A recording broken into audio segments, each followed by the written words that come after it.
The Lost Episode, The Arcade of Echoes, a fourth horror story from the amazing world of Gumball that was never meant to be aired. It started as the perfect Saturday afternoon. Gumball and Darwin had saved up their allowance for weeks, collecting every penny, nickel, and dime they could find, all for one purpose: to spend the entire day at Pixel Palace, Elmore's newest and most advanced arcade. The place had just opened a month ago, and everyone at school had been talking about it non-stop. The arcade was everything they had dreamed of and more. Rows upon rows of gleaming machines stretched as far as the eye could see, each one more spectacular than the last. Classic arcade games stood alongside cutting-edge virtual reality pods. Retro pinball machines shared space with holographic racing simulators, and the air was filled with the symphony of electronic music, digital sound effects, and the excited chatter of dozens of kids having the time of their lives. "This is it, Darwin," Gumball exclaimed, his blue fur practically glowing with excitement as he clutched a plastic cup full of tokens. "This is going to be the best day ever." Darwin nodded enthusiastically, his orange fins flapping with anticipation. "Where should we start? The fighting games? The racing simulators? Oh, what about that new virtual reality zombie game everyone's been talking about?" They spent the first few hours jumping from machine to machine, their laughter mixing with the cacophony of arcade sounds. Gumball dominated at the fighting games, his quick reflexes serving him well against both the computer and other players. Darwin excelled at the puzzle games, his methodical thinking helping him solve complex challenges that left other kids scratching their heads. As the afternoon wore on, the arcade began to empty out. Parents called their children home for dinner, teenagers left to hang out elsewhere, and gradually, the bustling atmosphere gave way to something quieter, more subdued. But Gumball and Darwin were having too much fun to notice. They were completely absorbed in their games, lost in the digital worlds that surrounded them. It wasn't until Gumball looked up from a particularly intense racing game that he realized something was wrong. The arcade was completely empty. Not just mostly empty or nearly empty, but absolutely, utterly devoid of any other human presence. The only sounds were the electronic hums and beeps of the machines themselves, creating an eerie electronic symphony that seemed to echo endlessly through the vast space. "Darwin," Gumball said, his voice suddenly small in the cavernous arcade. "Where is everyone?" Darwin looked around, his eyes widening as he took in the emptiness. I don't know. When did everyone leave? We were just playing, and..." They walked through the rows of machines, their footsteps echoing strangely in the empty space. The games were all still running, their screens flashing and cycling through attract modes, but there was no one to play them. It was as if every person in the arcade had simply vanished into thin air. "Maybe it's closing time?" Darwin suggested hopefully. "Maybe everyone just went home?" But when they looked at the entrance, they found something that made their blood run cold. The front doors were gone. Not locked, not blocked, but simply gone. Where the glass doors and the bright Pixel Palace sign should have been, there was just a solid wall, as if the entrance had never existed at all.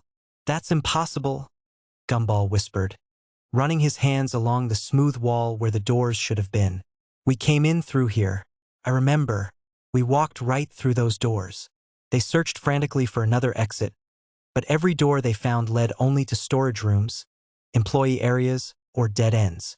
The windows, which should have shown the parking lot and the street beyond, now looked out onto an endless void of swirling darkness, as if the arcade existed in the lost episode of The Amazing World of Gumball that never aired. This episode was discovered in the archives of Cartoon Network, labeled only as The Mirror Game, with a warning note: "Do not broadcast." It was a rainy Saturday morning in Elmore when Gumball and Darwin decided to explore the old antique shop that had mysteriously appeared overnight on Shenak Street. The shop had no name, just a faded sign with a cracked mirror symbol. The shop was dimly lit, filled with dusty furniture covered in white sheets. Behind the counter sat an elderly woman with pale skin and eyes that reflected light like mirrors. She smiled with teeth that were too white, too perfect. "Welcome, young ones," she said in a voice that echoed strangely. "I have something special for children like you." a game that will show you your true self. She led them to a large, ornate mirror against the wall. The frame was carved with patterns that seemed to move when you weren't looking directly at them. "This is the mirror game," the woman explained. "Stand in front of the mirror and say your name 3 times. Then the mirror will show you your true self. But once you start, you must finish it." Gumball stepped forward first. "Gumball, Gumball, Gumball," he said confidently. First, nothing happened. Then slowly, his reflection began to change. Instead of his usual expression, the reflection showed Gumball with hollow, empty eyes and a twisted smile. Darwin gasped, "Dude, your reflection isn't copying you." Indeed, while Gumball stood still in shock, his reflection was moving independently, waving with jerky, unnatural movements. "Your turn, little fish," the woman said. Darwin reluctantly stepped forward.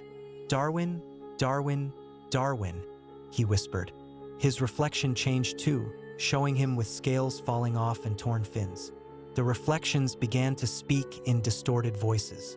"Why don't you come inside?" Gumball's reflection asked. "It's so much better in here. No rules, no consequences." The mirror began to ripple like water, and the reflections reached out, pressing against the glass from inside. Cracks appeared on the surface, spreading like a spider web. "The game isn't over," the old woman cackled. "Now you must choose. Stay in your world, or join your true selves in the mirror world. Choose quickly, before the mirror breaks completely." Gumball and Darwin tried to run but couldn't move. They were being pulled toward the mirror by an invisible force. The reflections were now halfway through the glass, reaching out to grab them. "We have to break the mirror," Darwin shouted, but their reflections laughed. "Break the mirror and you break yourselves. We are you and you are us." The shop began to fade away, becoming gray and colorless. Only the mirror remained bright, its surface cracked but intact. As the mirror world pulled them in, Gumball and Darwin realized the horrible truth. They weren't in an antique shop at all. They were already inside the mirror and had been for who knows how long. The real world was just another reflection. The last thing they heard was their own voices calling to other children. "Come play the mirror game with us. You'll never want to